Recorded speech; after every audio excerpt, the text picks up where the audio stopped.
Welcome to episode 5 of Beginner's Guide to Fly Tying.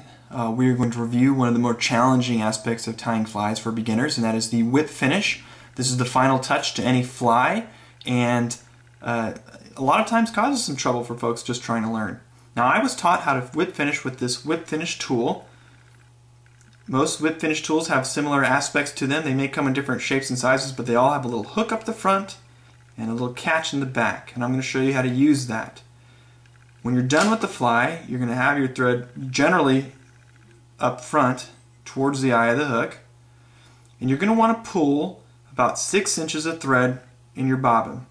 Now, as you're doing this, we're keeping some tension on the thread, and you're going to have a tendency to pull this thing out too far. And if you pull it out too far and it becomes difficult to work with, go ahead and grab that spool and you can twist thread back on if you're keeping tension.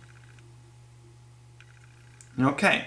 So once you got about 6 inches or so, go ahead and grab that tool. And the first step is to hold your bobbin out straight towards you in your left hand if you're right-handed. Take the hook of that tool, push it down on the thread so you create that little valley.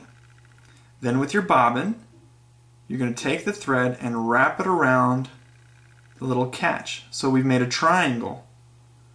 And then we're going to pull on the bobbin, and in doing that, move this triangle up near the hook so that one of the points of the triangle is touching basically the eye of the hook. Now, these tools are made to spin, so if you start moving it around, you'll see one leg of the triangle is wrapping over the other thread. And you can do that for maybe 4 or 5 wraps. When you're done, push or angle the hook of the tool, of the whip finish tool, down, and what's going to happen is that little triangle is going to get smaller and smaller, and eventually you'll be able to slip the loop out. And all you've got is the hook stuck inside the thread. Then with your bobbin, you pull, which pulls that little loop closer and closer, and once you get to the end, you just slip out your loop and pull it tight.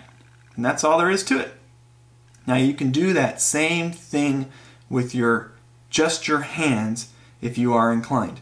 Now, I'm not as good as it with my hands, but I'll try to give a simple demonstration. You take your fingers, 2 fingers, and you lay the back against the thread. You pull the thread around, and you're basically making a similar triangle with one side of that triangle wrapping over the thread to the bobbin, and you turn. Again, you only need maybe 4. Then you can use your finger, or you can use any tool like our multifunctioning bodkin to slip into that loop. Keep that loop tight. And with our bobbin, we'll pull that loop closed and slip our bodkin out. You've got a nice little knot there. When you're done, you can just snip it off, and you might want to use a little head cement, a little glue, but it should be pretty snug. And that is how you finish a fly.